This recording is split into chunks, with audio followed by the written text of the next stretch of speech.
السلام عليكم ورحمة الله وبركاته. الحمد لله نحمده ونستعينه ونستغفره ونؤمن به ونتوكل عليه ونعوذ بالله من شرور أنفسنا ومن سيئات أعمالنا. من يهده الله فلا مضل له ومن يضلل فلا هادي له.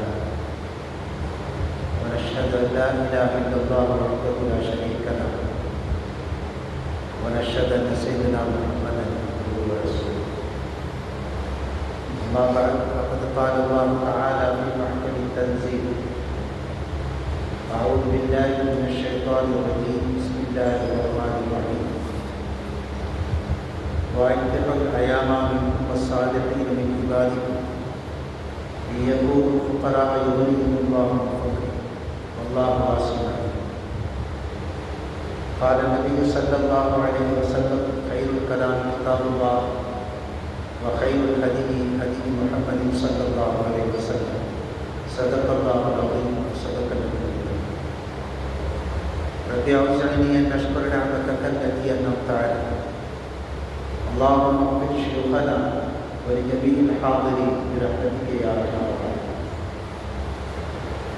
அளவற்ற அருளாளர், நிகரற்ற அன்பாளர், எல்லாம் அல்ல அன்பார் திருநாமம் கொண்டு வார்த்தைகளை ஆரம்பம் செய்கிறேன். சலாமும் சலவாத்தும் கண்மணி நாயகம் முஹம்மது முஸ்தபா ரசூலுல்லாஹி ஸல்லல்லாஹு அலைஹி வஸல்லம் அவர்களின் மீது, அவர்களது உயர்ந்த வாழ்க்கை நெறியினை பின்பற்றிய சஹாபாக்கள், மக்கள், தாபியீன்கள், தபூ தாபியீன்கள், இமாம்கள், மேதைகள், இறைநேசர்கள், இறைவனுடைய அருளை எதிர்நோக்கி காத்திருக்கிற நம்மவர்கள் அனைத்து பெருமக்களின் மீது இன்றைக்கும் உண்டாகுமாக.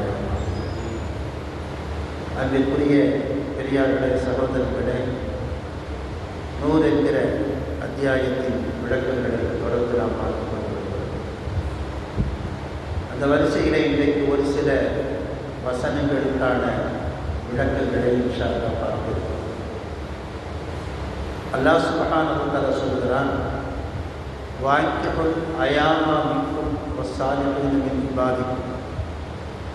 உங்களில் எவருக்கேனும் வாழ்க்கை துணை இல்லாமல் இருந்தால் அவர்களுக்கும் விதவைகளுக்கும் நீங்கள் திருமணம் செய்வீர்கள்.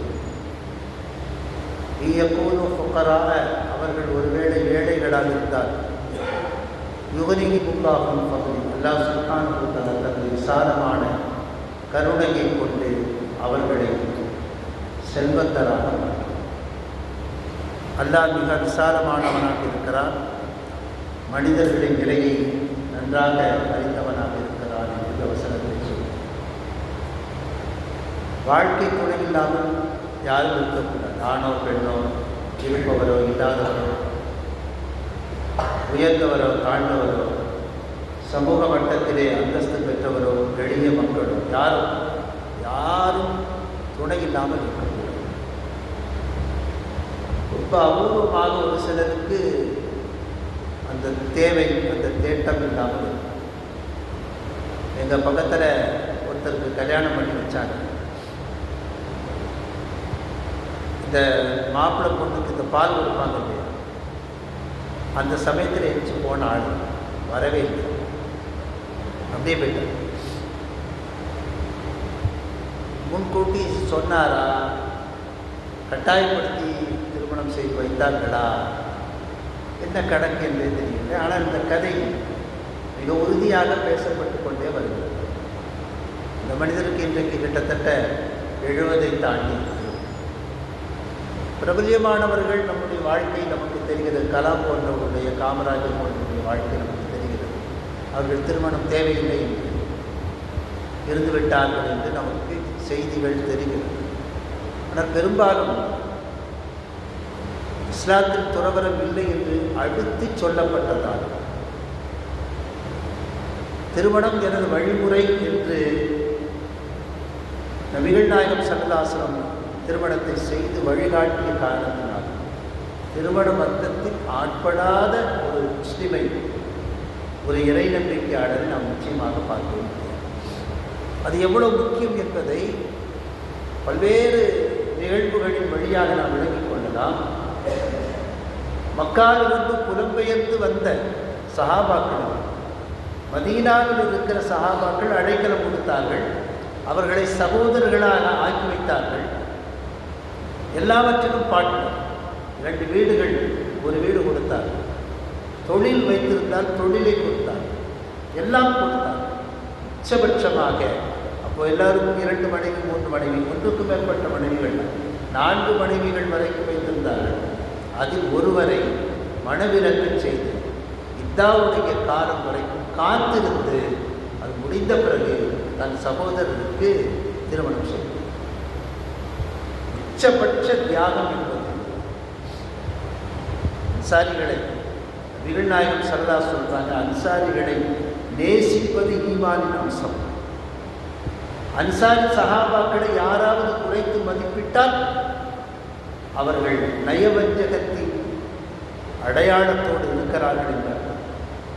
அந்த அளவுக்கு உயர்வாக பேசினார். பத்ர் போரிலே இழப்பு அன்சாரிகளுக்கு அதிகம். ஆனால் நியாயமாக மக்காவிலிருந்து வந்த முஹாஜிர்கள் தான் அதிக பங்கீடும், அதிக இழப்பு பெற்றிருக்க வேண்டும். இவர்கள் செவியால் கேட்டவர்கள், அவ்வளவுதான்.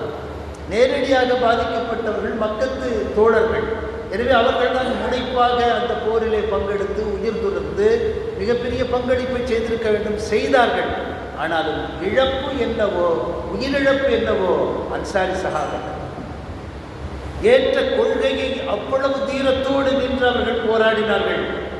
வெறும் அந்த கொள்கைக்காக மட்டுமல்ல, அதை தாண்டி தங்களுடைய சகோதரர்களுக்காக. அதனால் தான் இன்றைக்கும் அவர்கள் பேசப்படுகிறார்கள். நபிகள் நாயகம் ஸல்லல்லாஹு அலைஹி வஸல்லம் போர்க்களத்திலே கலந்து கொண்டு பொதுவாக உற்சாகப்படுத்துவதற்கு பாடல்கள் படிப்பார்கள். பாடல்கள் தான் அரபியில் அதற்கு மௌலிது என்று பெயர் வைத்திருக்கிறார்கள்.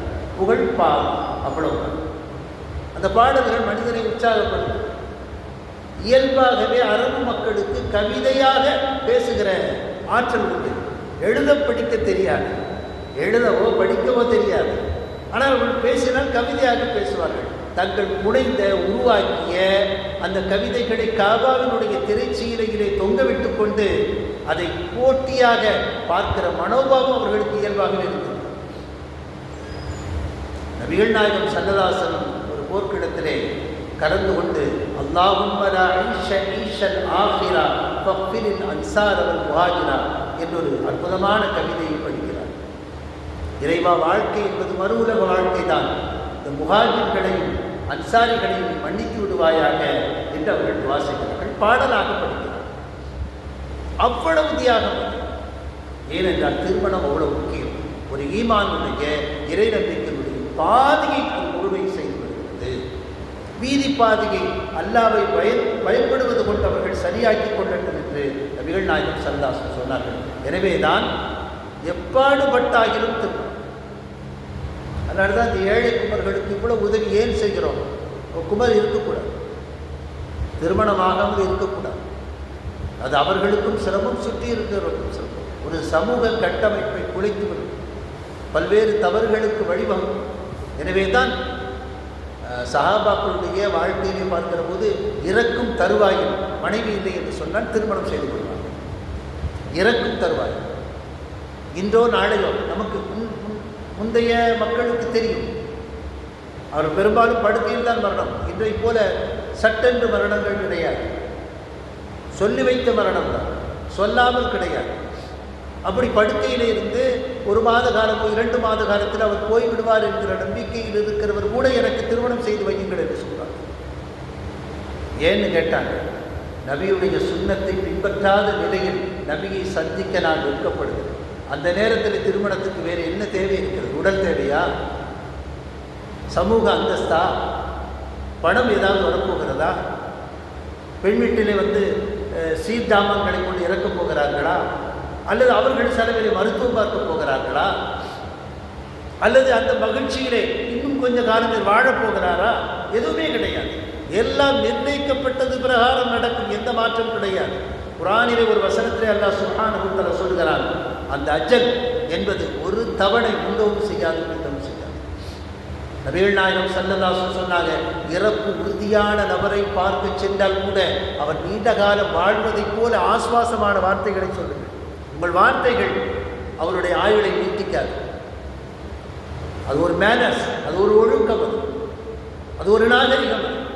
இறப்பின் தருவாயில் இருக்கிறவை சந்திக்கும் போது கூட அட இதுதானே, இன்னும் கொஞ்சம் வாழலாம், இன்னும் கொஞ்சம் சரியாயிடலாம், நம்ம அந்த டாக்டர் கேட்போம், செகண்ட் ஒப்பீனியன் கேட்போம் என்று அவருக்கு நம்பிக்கையூட்டும் வார்த்தைகளைத்தான் சொல்ல வேண்டும் என்று நபிகள் நாயகம் ஸல்லல்லாஹு சொன்னார். உங்கள் வார்த்தைகள் உங்களுடைய ஆயுளை மாற்றாது, கலாக்கதிரை வேறு வகையில் தீர்மானிக்காது என்றாலும் அவருக்கு ஆறுதல் தரும், பயம் காட்டக்கூடாது. பொதுவாக எல்லா விஷயத்திலும் நபிகள் நாயகனுடைய சுன்னத்து என்ன தெரியுமா? எஸ்ஸிரு, லேசாக்கு, வலா துஅஸ்ஸிரு, கடினமாக எதையும் பெருசாக சொல்லக்கூடாது, பெருசாக காட்டக்கூடாது, சிரமமாக காட்டக்கூடாது. பஷ்ஷிரு, சுப செய்தி சொல்லுங்கள், வலா துனஃபிரு, அவர்கள் விரண்டோடும்படி செய்யாது, யாரையும் விரண்டோடுற மாதிரி பேசக்கூடாது, ரொம்ப இனிமையாக அழகாக சொல்லணும். மிக குறிப்பாக நோயாளிகளிடத்தில் பேசுகிற போது அவருடைய வார்த்தைகள் ரொம்ப கவனமாக தேர்ந்தெடுத்து குறைவான நேரம் பேசுகிறது. அப்போ இறப்பினுடைய அந்த கட்டத்தில் இருக்கிறவர்களும் கூட இந்த திருமணத்தை விரும்பி இருக்கிறார் என்று சொன்னார். அதற்கு ஒரே ஒரு காரணம், நபிகள் நாயகம் ஸல்லல்லாஹு அலைஹி வஸல்லம் இந்த திருமணத்தை எனது வழிமுறை என்று சொன்னார். அதனால் நன்மைகள் இருக்கிறதே, ஏகப்பட்ட நன்மைகள். இன்றைக்கு ஆய்வு சொல்லுகிறது, திருமணமானவருக்கு நோய் ஏற்பட்டால் மிகச் சீக்கிரம் குணமாகிறது. அவனுக்கு ஒரு ஒரு ஒரு ஆம்பிஷன் இருக்கிறது, ஒரு இலக்கு இருக்கிறது, சீக்கிரம் சரியாகி குடும்பத்திற்காக உழைக்க வேண்டும் என்கிற எண்ணம் பிறந்தது. குடும்பம் இல்லாவிட்டால், இன்றைக்கு இல்லாவிட்டால் நாளை பார்த்துக் கொள்ள ஒரு சோம்பேறித்தனம் ஒட்டிக் கொள்கிறது. எனவே அவன் கியூர் ஆகுவதற்கு, அவன் சரியாகுவதற்கு நாள் பிடிக்கிறது என்று நவீன ஆய்வுகள் சொல்கிறது. அல்லாஹ் சுப்ஹானஹு வ தஆலா சொல்கிறான், நீங்கள் பணம் இல்லை என்று தானே திருமணம் செய்யாமல் இருக்கிறீர்கள். நிறைய பேர் அப்படி தான் செய்கிறாங்க. ஆனால் ஒரு 50-60 ஆண்டுகளுக்கு முன்னாலே மாப்பிள்ளையினுடைய தகுதி என்ன தெரியுமா? ஒரு கீரைக்கட்டுக்கு உழைக்க வேண்டும், சொந்த வீடு கூட பார்க்க மாட்டாங்க. ஒரு கீரைக்கட்டு தான் பெரும்பாலும் அவருடைய உணவாக இருந்திருக்கு. இந்த கீரையை அவிச்சு சாப்பிடுவாங்களா என்னங்கிறது தெரியல. ஒரு கீரைக்கட்டுக்கு நம்ம சம்பாதிக்கிறான்னா போதும், அதான் மாப்பிள்ளைக்கு தகுதி. வீடோ பணமோ பேங்க் பேலன்ஸோ பேங்கே தெரியாது, அதுதான் ஒரு நேரத்தில் இருந்திருக்கு. ஆனால் இன்றைக்கு அந்த டிமாண்ட்ஸ், அந்த எதிர்பார்ப்பு இரண்டு தரப்பிலும் கூறிவிட்டது. மிக குறிப்பாக இன்றைக்கு பெண் வீட்டார் அதிகமாக எதிர்பார்க்கிறது. ஒரு நேரத்தில் மாப்பிள்ளை வீட்டார்கள் எதிர்பார்த்தது போக இன்றைக்கு பெண் வீட்டார்களும் பெண்களும் இன்றைக்கு ரொம்ப அதிகமாக எதிர்பார்க்கிறது. அதனாலே திருமணத்தினுடைய அந்த வயது தள்ளிக்கொண்டே போகிறது. இந்தியா ஒரு வயசை வைத்திருக்கு, இந்திய நாட்டு சட்டம். ஆனால் இஸ்லாத்தை பொறுத்த மட்டிலே வயது வரம்பு என்பது கிடையாது. அதனால்தான் தான் நபிகள் நாயகம் ஸல்லல்லாஹு அலைஹி வஸல்லம் காலத்தில் ஏன் ஒரு 50 ஆண்டுகளுக்கு முன்னாலே தமிழுடைய மரபும் அப்படித்தான் இருந்தது. அன்னை ஆயிஷா சித்திகா ரலியல்லாஹு அன்ஹா அவர்களை மிக இளவயதில் திருமணம் செய்தார்கள். அதே நேரத்திலே குடும்ப வாழ்க்கை தொடங்குவதற்கு ஒரு 3 ஆண்டுகள் 4 ஆண்டுகள் கழித்துத்தான் தங்கள் வீட்டிற்கு அழைத்து வந்தார்கள். அது பால் விவாகம் அல்ல, அது தேவையான நேரத்தில் உள்ள விவாகம். அப்படி செய்யும்போது மனச்சிதறல்கள் ஏற்படுவதற்கு வாய்ப்பே கிடையாது. ஆனால் இன்றைக்கு அது ஒரு பெரிய சவால், இன்றைக்கு பெற்றோர்களுக்கு பெரிய சவால். குழந்தைகளை சரியான முறைகளை வளர்த்து சரியான திசையில் அவர்களை வழிநடத்தி செல்வது என்பது இன்றைக்கு பெற்றோர்களுக்கு இருக்கக்கூடிய மிகப்பெரிய சவால், ஆகப்பெரிய சவால். இந்த குழந்தை தவறு செய்தால் அந்த தவறுக்கு பெற்றோர்கள் தான் பொறுப்பு என்று நபிகள் நாயகம் ஸல்லல்லாஹு அலைஹி வஸல்லம் சொல்கிறார்கள். திருமணத்தை தள்ளி வைத்து அதனால் ஏதேனும் குற்றங்கள் நிகழ்ந்தால் அந்த குற்றங்களுக்கு பெற்றோர்கள் தான் பொறுப்பேற்க வேண்டும் என்று நபிகள் நாயகம் ஸல்லல்லாஹு அலைஹி வஸல்லம் யகூனு ஃபுக்கரா, நீங்கள் ஏழைகளாக இருக்கிறீர்களா, திருமணத்தின் வழியாக அல்லாஹ் சுப்ஹானஹு வ தஆலா உங்களை செல்வந்தராக மாற்றுகிறான் என்று அல்லாஹ் சுப்ஹானஹு வ தஆலா சொல்கிறார். திருமணம் செய்தால் எப்படி செல்வம் கிடைக்கும்? அது நமக்கு வேலை இல்லை, அது நமக்கு தேவையில்லை. கொரோனாவுடைய காலத்தில் எத்தனையோ பேர்கள் பணக்காரர்களாக மாறிவிட்டார். வீதியில் இருந்தவர்கள் எல்லாம் ஒரு அந்தஸ்தான வாழ்க்கைக்கு மாறிவிட்டார். அந்தஸ்தான வாழ்க்கையில் இருக்கிறவர்கள் வீதிக்கு வந்து விட்டார்கள். ஒரே ஒரு காரணம்தான், நபிகள் நாயகம் ஸல்லல்லாஹு அலைஹி வஸல்லம் சொல்லுவாங்க, ஒரு மழை சிலரை முஃமினாக மாற்றுகிறது, சிலரை காஃபிராக மாற்றுகிறது. அந்த மழை இறைவனுடைய அருட்கொடை என்று நம்புகிறவர்கள் அல்லாஹ்வை நம்பி ஈமான் கொண்டவர்களாக இருக்கிறார்கள். இன்னென்ன நட்சத்திரங்களுடைய இடப்பெயர்வின் காரணமாகத்தான் மழை பெய்திருக்கிறது என்று நட்சத்திரங்கள் மேலே நம்பிக்கை வைக்கிறவர்கள் தோற்று போகிறார்கள், இறை மறுப்பாளர்களாக மாறிவிடுகிறார்கள் சொல்கிறார்கள். ஒரு மனிதர் முஃமினாக மாறுவதற்கும் இன்னொரு மனிதர் முஃமின் இல்லாமல் வெளியேறி போவதற்கும் இந்த மழை ஒரு காரணமாக இருப்பதைப் போல அல்லாஹ் சுப்ஹானஹு வ தஆலா சில சூழ்நிலைகளை உருவாக்குகிறான். அதுதான் சிலருக்கு உயர்வாகவும் சிலருக்கு தாழ்வாகவும் அமைந்துள்ளது. கொரோனாவிலே பலருக்கு வேலை இல்லை, வேலை இல்லாதனாலே சம்பளம் இல்லை, சம்பளம் இல்லாதனாலே மிகப்பெரிய பட்டினி பஞ்சம் ஒருபுறம் இருந்தாலும் அந்த நேரத்தில் தான் நிறைய தனவந்தர்கள் முஸ்லிம்கள், நிறைய பணம் படைத்தவர்கள், நிறைய மனிதர்கள் நிறைய சலுகைகளை காட்டினார். சலுகைகளை காட்டும்படி மார்க்க அறிஞர்கள் அவர்கள் வழிகாட்டினார். ஒரு மூமின் சிரமமாக இருக்கும் சமயத்தில் அவனுக்கு உதவி செய்ய வேண்டும். அப்படி உதவி செய்கிற போது அல்லாஹ் சுப்ஹானஹு வ தஆலா மறுமையில் அவர்களுக்கு மிகப்பெரிய பலனை கொடுக்கிறார். என்ற காரணத்தினாலே வாடகையை சிலர் தள்ளுபடி செய்தார்கள். வாடகையை ஒரு வருடம் கழித்து தாருங்கள் என்று சொன்னவர்கள் இருக்கிறார்கள். வாடகையை பாதியாக குறைத்தவர்கள் இருக்கிறார்கள். நிறைய கடைகள் வைத்திருக்கிறவர்கள் தங்கள் கடைகளிலிருந்து மளிகை சாமான்களை கொடுத்தவர்கள் இருக்கிறார்கள். பணமாக உதவியவர்கள் இருக்கிறார்கள். எத்தனையோ பெருமாற்றங்கள் நடந்தது. அல்லாஹ் சுப்ஹானஹு வ தஆலா ஒருவருக்கு கொடுக்க வேண்டும் என்று நாடிவிட்டால் அவன் கொடுப்பான். அல்லாஹ் சொல்லுகிறான் இந்த வசனத்திலே, நீங்கள் ஏழ்மையை காரணம் காட்டி, பொருளாதாரம் இல்லை என்பதை காரணம் காட்டி நீங்கள் திருமணம் செய்யாமல் இருந்தால் அது தவறு. நீங்கள் திருமணம் செய்து பாருங்கள், அல்லாஹ் உங்களை பரக்கத்தாக செல்வத்தை அவன் கொடுக்கிறான். இன்னல்லாஹ வாசிஉன் அலீம். அல்லாஹ் சுப்ஹானஹு வ தஆலா மிக விசாலமானவனாக, மக்களின் எண்ணங்களை நன்கறிந்தவனாக இருக்கிறான். وَلْيَسْتَعْفِفِ الَّذِينَ لَا يَجِدُونَ نِكَاحًا حَتَّى يُغْنِيَهُمُ اللَّهُ مِنْ فَضْلِهِ. ஆனால் உண்மையிலேயே பல்வேறு ஏற்பாடுகள் செய்ததற்கு பிறகும் திருமணம் செய்ய சூழல் இருக்காது. அவர்கள் என்ன செய்ய வேண்டும்? நோன்பு நோற்று தங்கள் கற்பை பாதுகாத்துக் கொள்ள வேண்டும். அதுக்கு ஆல்டர்னேட்டிவான ஒரு விஷயம், திருமணம் ஆகிற வரைக்கும் நோன்பு வைத்தால் மன இச்சைகள் குறையும், தங்கள் கற்பை பாதுகாத்துக் கொள்ளும்.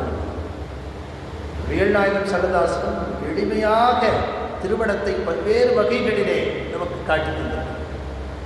ஒரு பெண்மணி வந்தாங்க நபியுடைய சபையில், என்னை உங்களுக்கு நான் அர்ப்பணிக்கிறேன் அப்படின்னா என்ன அர்த்தம்? என்ன கல்யாணம் பண்ணிக்கிடுங்க, எனக்கு மகர் வேண்டாம் என்று அர்த்தம். ரசூலுல்லாஹி ஸல்லல்லாஹு அலைஹி வஸல்லம் அந்த பெண்மணியை ஏற இறங்க பார்த்துட்டு தலையை கிளப்பும்.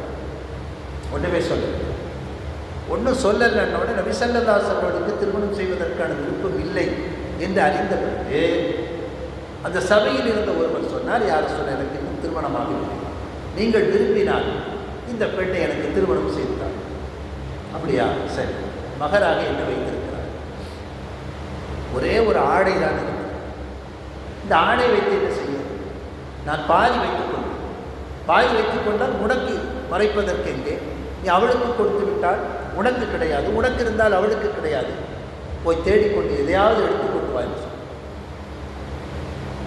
அவர் போனார், தேடினார், எதுவும் கிடையாது.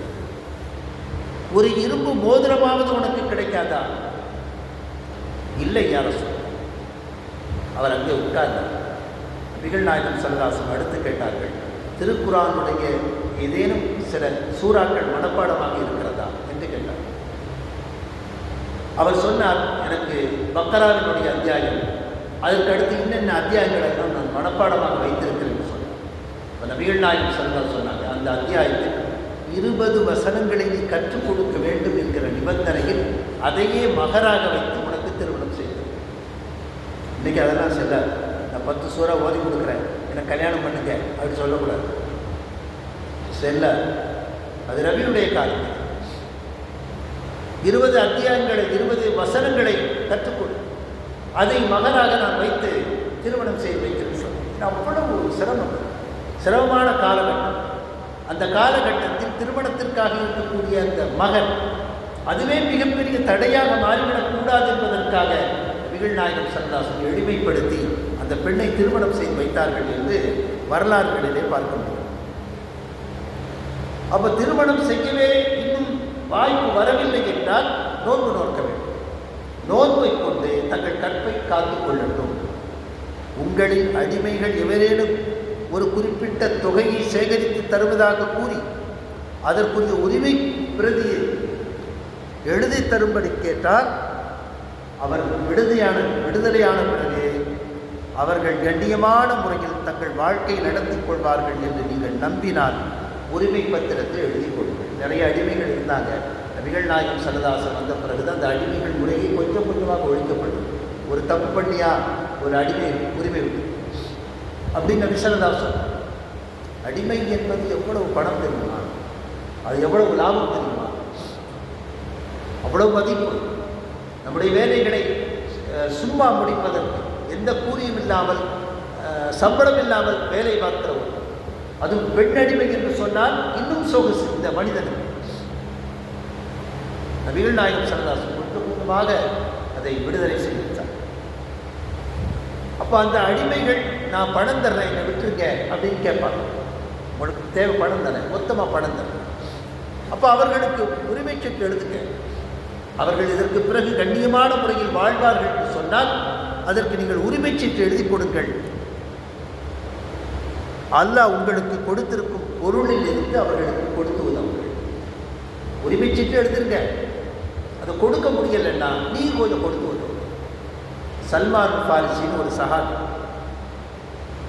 பாரசீகத்தை சேர்ந்த பெரிய பணக்காரர்களுக்கு குழந்தை. இந்த மேயர் சொல்லுவாங்கல்ல, இப்போ மேயர்கள்லாம் இருக்காங்க, அது மாதிரி ஒரு மேயருடைய பிள்ளை. அவங்க நெருப்புகளை வணங்குவாங்க. வீட்டில் ஒரு நெருப்பு குண்டம், அதுதான் இறைவன் கடவுள் என்று வணங்குகிறார்கள். அவருடைய தகப்பனார் சொல்கிறாரு, இந்த பொறுப்பு உனக்கு தான், நீ தான் நம்முடைய குடும்பத்தில் அடுத்து என்ன செய்யணும், இந்த நெருப்பு வணங்குறது இது சம்மந்தமாக பாதுகாக்கணும்னு சொல்லி அவருக்கு சின்ன வயசில் வெளியே எங்கேயும் விடுறதே கிடையாது. இந்த புத்தரை அடைத்து வைத்து செல்லமாக வளர்த்தாங்க என்று அவருடைய வரலாறை படிக்கும். அது மாதிரி அடைச்சி வச்சு செல்லமாக, ஏன்னா மேயர் விட்டு பிள்ளை செல்வ சீமா நல்லா வளர்த்தாங்க. ஒரு நாள் அவருடைய பண்ணைக்கு போய் பார்க்கறதுக்கு இவருக்கு முடியலை. தகப்பனார் சல்மானுடைய தகப்பனார் பண்ணை, அவங்க ஒரு பெரிய பண்ணை வச்சிருக்கிறாங்க. அந்த பண்ணை விசிட் பண்ணுறதுக்கு டைம் இல்லைங்கிறதுனால ரொம்ப கவனமாக தன்னுடைய பிள்ளையை அனுப்புகிறாரு. வேறு எங்கேயும் போயிடக்கூடாது, நேராக நம்ம பண்ணைக்கு போகணும், வேலை நினச்சான்னு பார்க்கணும், செய்தி வாங்கிட்டு வரணும். நீ வரலன்னா அத்தா ரொம்ப தேடுவேன், உனக்கு முன்ன பின்ன பழக்கம் இல்லைன்னு சொல்லி ரொம்ப உபதேசம் பண்ணி அனுப்புகிறார். இவர் சரின்னு போகிறார். போகிற வழியில் ஒரு கிறிஸ்துவ ஆலயத்தை பார்க்குறார்.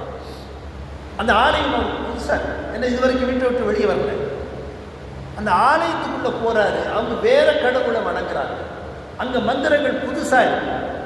இவருக்கு ஒரு ஈர்ப்பு வருது. இந்த பகல் முழுக்க அங்கேயே உட்காந்துட்டு பண்ணைக்கு போகாமல் வீட்டுக்கு திரும்புகிறார்.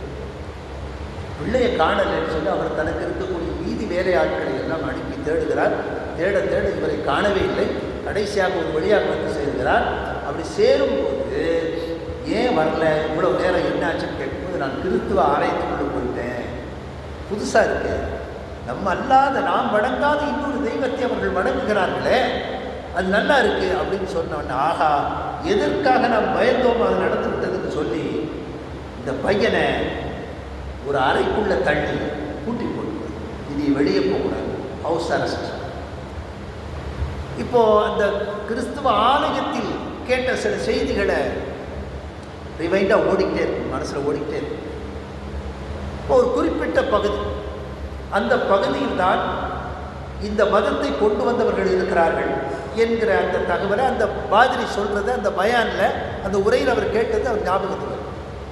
வேலைக்காரர்களை கொஞ்சம் கைக்குள்ளே போட்டு, அந்த நாட்டிலிருந்து யாராவது வந்தால் எனக்கு தகவல் சொல்லுங்கள் சொல்லி அவர் ஒரு வழியாக தப்பி வர்றாரு. அவங்கள பார்க்குறாரு, அவங்கள்ட்ட உபதேசம் கேட்குறாரு. அவங்க எங்களுக்கு இவ்வளவு தான் தெரியும், எங்களை விட இன்னும் அறிந்தவர்கள் வேறொரு தேசத்தில் இருக்காங்க, அங்கே நாங்கள் கூட்டு போகிறோன்னு சொல்கிறாங்க. அங்கே போகும்போது ஏமாற்றி அவர் என்ன செய்கிறாங்கன்னா அடிமையாக விற்று விடுகிறார்கள் ஒரு யூதனுக்கு.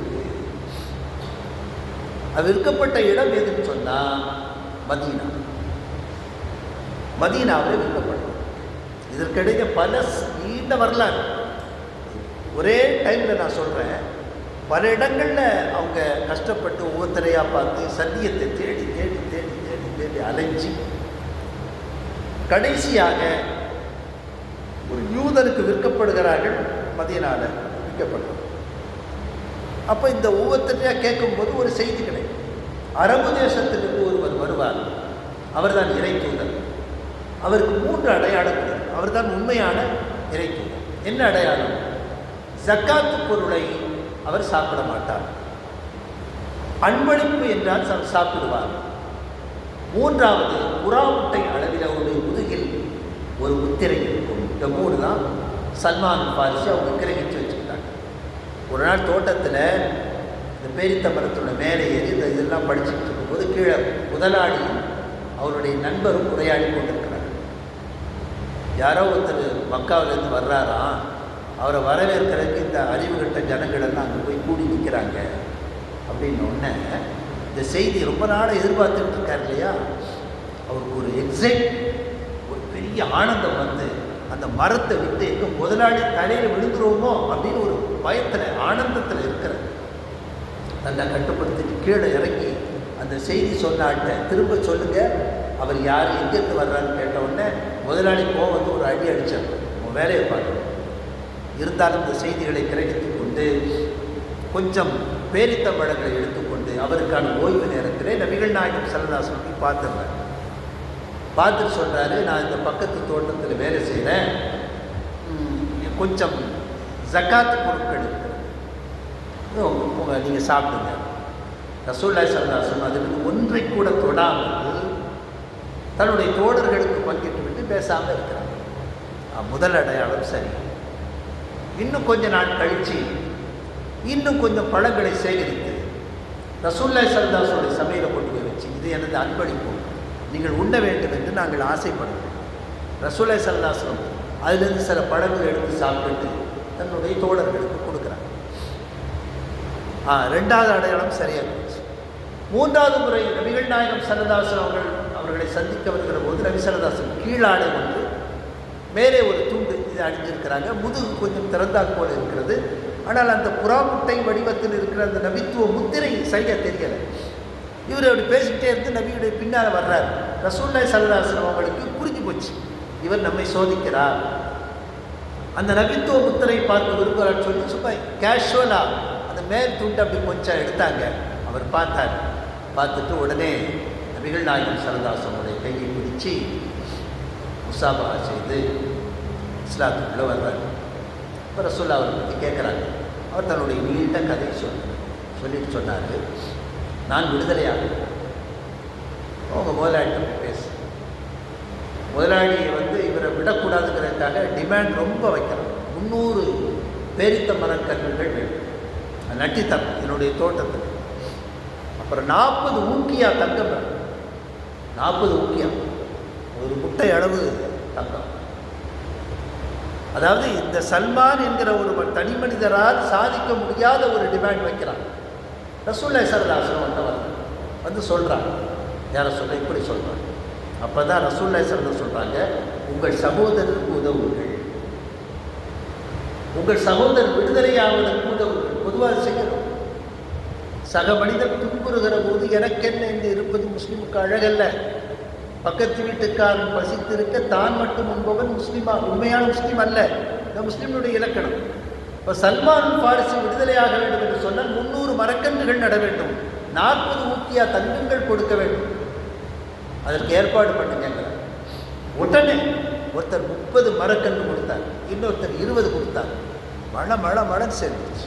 நபிகள் நாயகம் ஸல்லல்லாஹு அலைஹி வஸல்லம் சொல்கிறாங்க, இந்த 300 மரக்கன்றுகளை நடுவதற்கான குழிகளை தோண்டுங்க, தயார் செய்து வைத்து எனக்கு என்னை சத்தம் கொடுங்க, என்னை கூப்பிடுங்க, நான் வந்து நட்டு தருகிறேன்னு சொன்னேன். நபிகள் நாயகம் ஸல்லல்லாஹு அலைஹி வஸல்லம் முபாரக்கான அந்த கரத்தினாலே 299 அந்த செடிகளை நட்டார். 299. 300வது மரக்கன்றை சையதுனா உமர் ஃபாரூக் ரலியல்லாஹு அன்ஹுடைய கையில் கொடுத்து இது நட சொன்னார். 300 ஓகே. அடுத்து தங்கம் கொடுக்கறது 40 ஊக்கியா தங்கம் கொடுக்கறது. அதற்கு கொஞ்சம் காலம் பிடித்தது.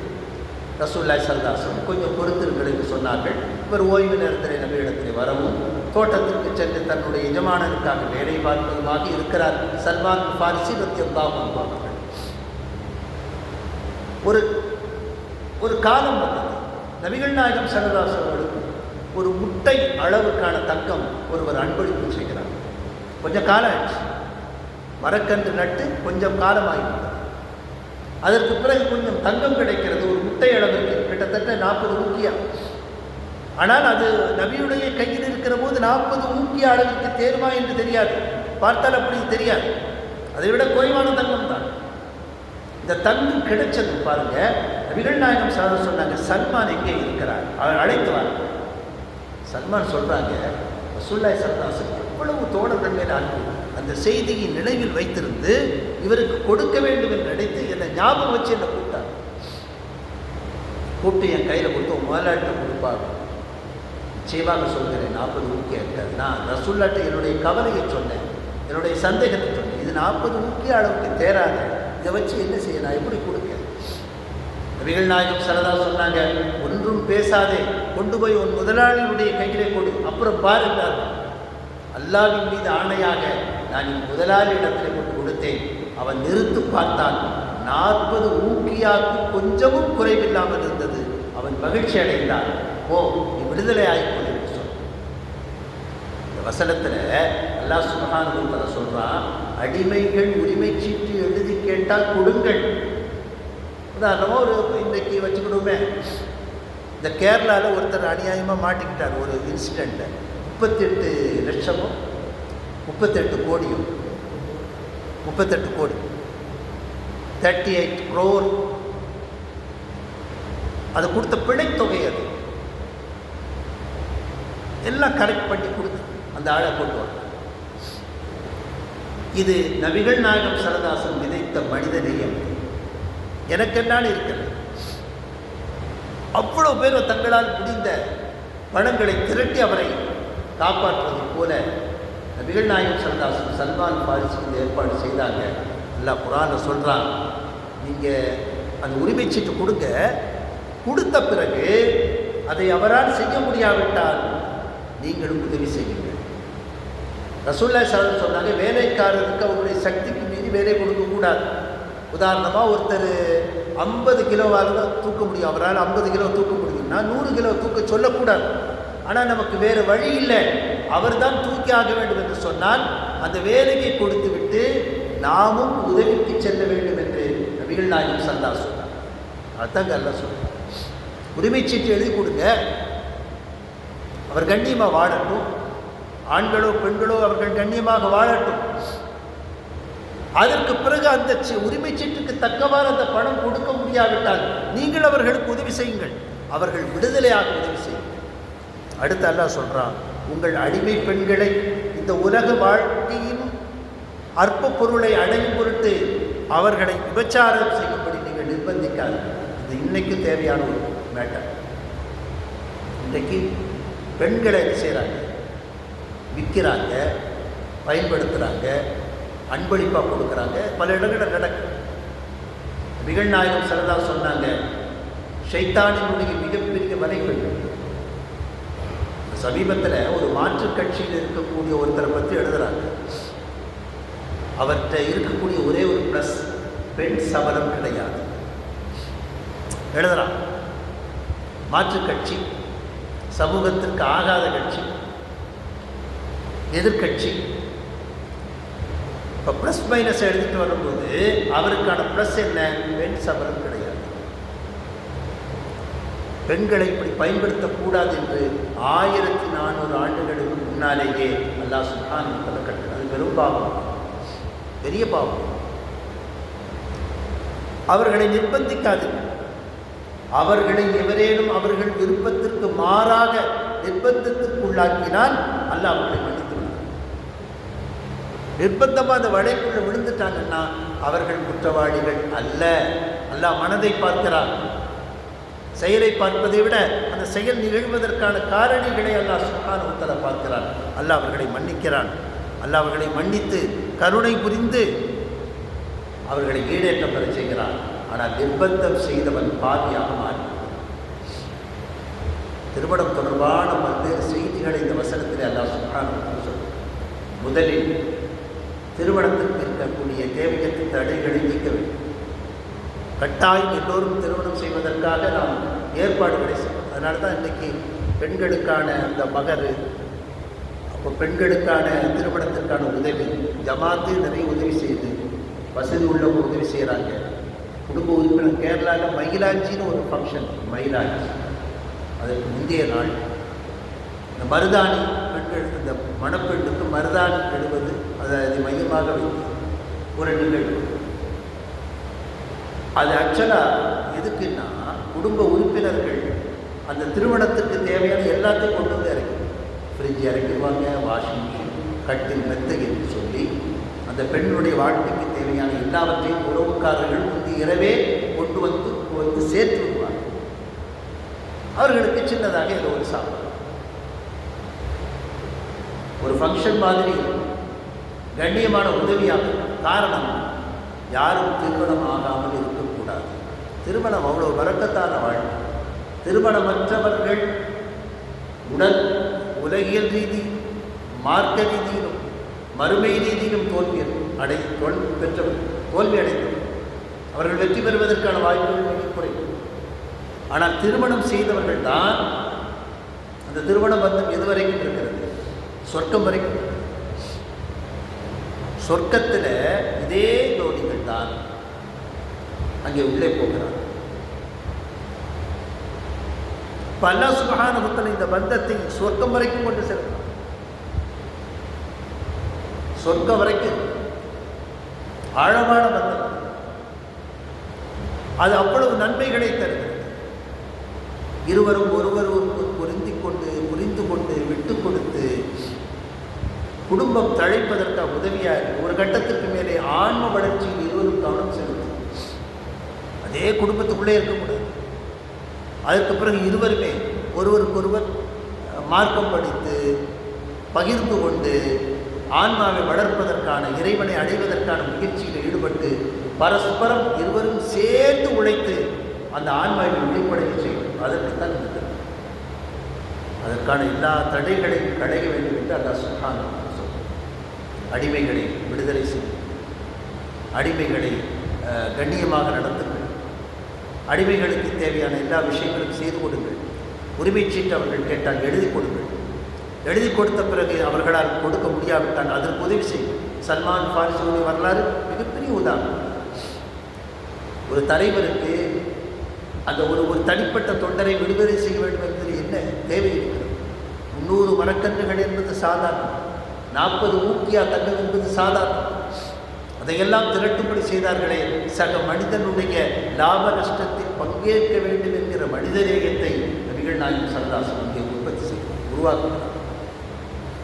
ஒரு முஸ்லீம் இன்னொரு முஸ்லீமுக்கு செய்ய வேண்டிய கடமைகளாக நபிகள் நாயகம் ஸல்லல்லாஹு அலைஹி வஸல்லம் பல்வேறு விஷயங்களை சொல்கிறார். சந்தித்தால் சலாம் சொல்வது, நோயுற்றால் விசாரிப்பது, தும்மினால் இரஹமத்துல்லாஹ் என்று சொல்வது, விருந்துக்கு அழைத்தால் பதில் சொல்வது, ஒருவேளை இறந்து போனால் அடக்க வேலைகளிலே பங்கெடுப்பது என்று சொல்லி அவனது மொத்த வாழ்க்கையிலும் இவன் பங்கேற்க வேண்டும் என்பதை நபிகள் நாயகம் ஸல்லல்லாஹு அலைஹி வஸல்லம் தந்தார். மனிதன் சோசியல் அனிமல், ஒரு சமூக விலங்கு. அவனால் தனித்து இயங்க வாழ நிச்சயமாக முடியாது. கூட்டமைப்போடு தான் அவன் வாழ, தனியாக வாழக்கூடாது. தனியாக இருந்தால் தனியாக சிக்கிய ஆட்டை போடும். ஒரு ஓநாயிடத்திலே தனியாக சிக்கிய ஆட்டை போடும். அதனால தான் ஜமாத் கூட்டமைப்பு. ஜமாத்தை வலுப்படுத்த வேண்டும். ஜமாத் வலுவிழந்து கிடக்க போய்த்தான் இன்றைக்கு எல்லா வகையிலும் இந்த சமுதாயம் சீரழிகிறது. ஜமாத்துடைய அந்த பலம்தான் இந்த சமுதாயத்தினுடைய வெற்றி. ஜமாத் ஒருங்கிணைந்து எதையும் சாதிக்கிறது. பார்க்கலாம். அல்லாஹ் சுப்ஹானஹு வ தஆலா இந்த வசனத்தில் சொல்லக்கூடிய கருத்துக்களை உருவாக்கி கொண்டு அதன் பிரகாரம் நடக்கிற சூழ்நிலையை நாம் உருவாக்கிக் கொள்வோம். அல்லாஹ் நம் அனைவருக்கும் தௌஃபீக் செய்வானாக. வாஹிரு தஅவானா அல்ஹம்துலில்லாஹி ரப்பில் ஆலமீன்.